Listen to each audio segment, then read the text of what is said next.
The scuttling of the German North Seas fleet here at Scapa Flow was a pivotal moment in the 20th century, allowing the First World War to finally come to an end. Used for centuries by fleets, even back in the Viking times.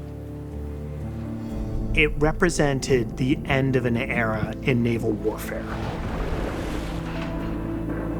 This was the last time in which ships actually engaged, hurling shells at one another at distance. The story ended with the surrender of the German North Seas fleet being escorted into Scapa Flow and then laid up at anchor over the winter of 1918 and into the summer of 1919.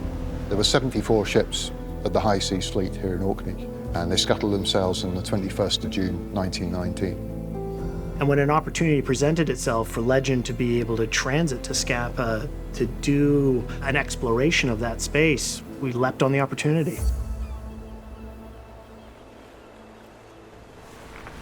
Topside Legend, be advised, I'm going to be altering course to port and coming around 180 degrees. We have a couple of objectives here in Scapa Flow. One is to be able to create a combination of science and exploration of the conditions of the wrecks and to document that for local historians and archivists. By deploying our scuba dive team at the wreck sites gives us a much better appreciation of scale and size of what we're going to be dealing with when we deploy the submarine tomorrow.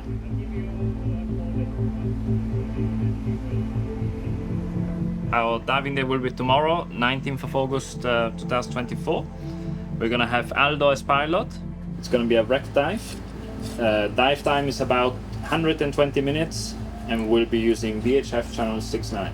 In order to increase our chances of success, we've reached out to Emily Turt, an expert of the local areas in Scapa Flow.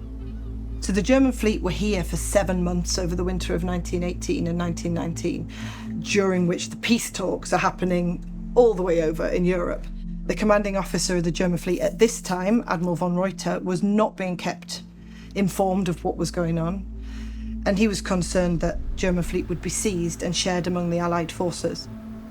He took that decision to remove that possibility by scuttling the entire German fleet. It was the single biggest loss of warships in one day in history. So that, at the minute, is what is preventing the seawater coming into the engine room. That is about 100 kilos to lift. Multiple men, lots of resources. They would have had that lifted, opened up, ready to go. When the command was given, they'd have opened the seawater valve. Once that valve's open, the seawater's coming in, there's no stopping it. A large ship like those battleships, it's not just a case of going up one flight of stairs and going out. You're going up numerous sets of stairs, numerous doorways. They're going to be running for their lives to get out of there. This is the approximate thickness of Legend's hull in order to be able to break through ice. This is the thickness of the German battleship's hull that's now laying in the depths at Scapa Flow. So in the 1920s and 1930s, there were huge salvage efforts, and a lot of the German ships were refloated. Because it was steel that was made before the nuclear age, has hardly any radioactivity in it. So it's useful for applications in science like making Geiger counters and other sensitive X-ray equipment. There's also a suggestion that some of that steel made its way into the Voyager space probes too. So it's an interesting thought to think there's bits of German battleships still orbiting the Earth, and even in the Voyager space probes, flying out into the cosmos as we speak.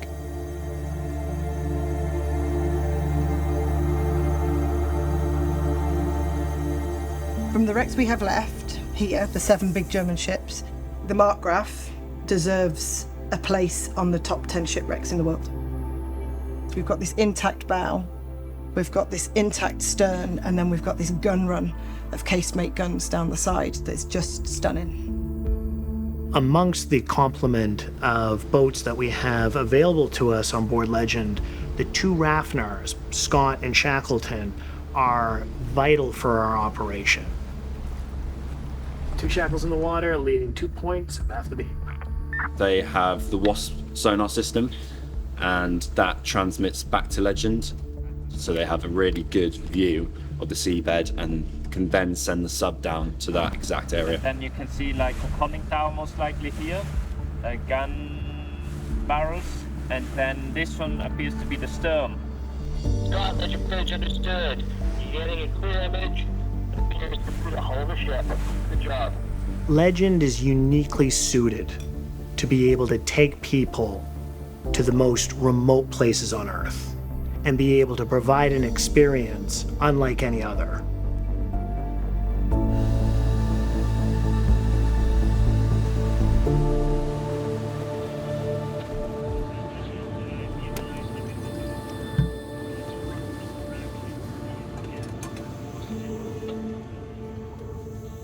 One of the advantages of diving in an enclosed submarine is the ability to be able to communicate and engage with the environment with local experts in real time.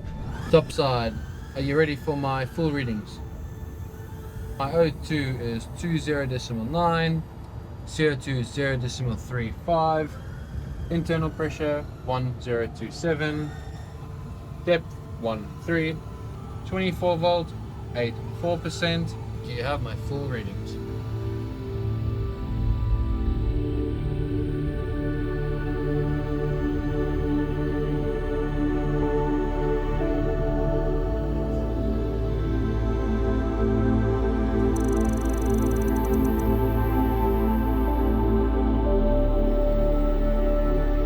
To be here, looking at something that fought at the Battle of Jutland, looking at something that fired their guns in anger at the British Navy, this is a real privilege.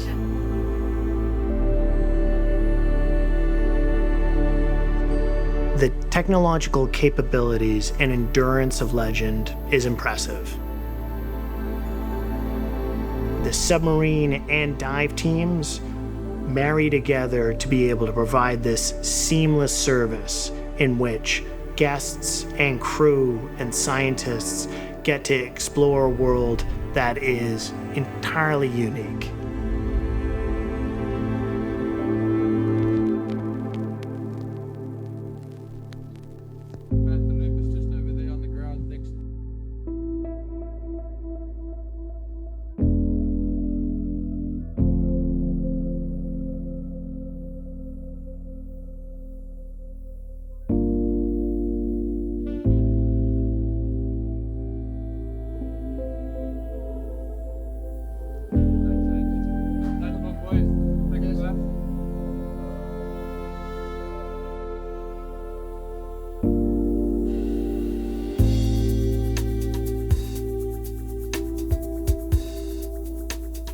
Mark is standing by for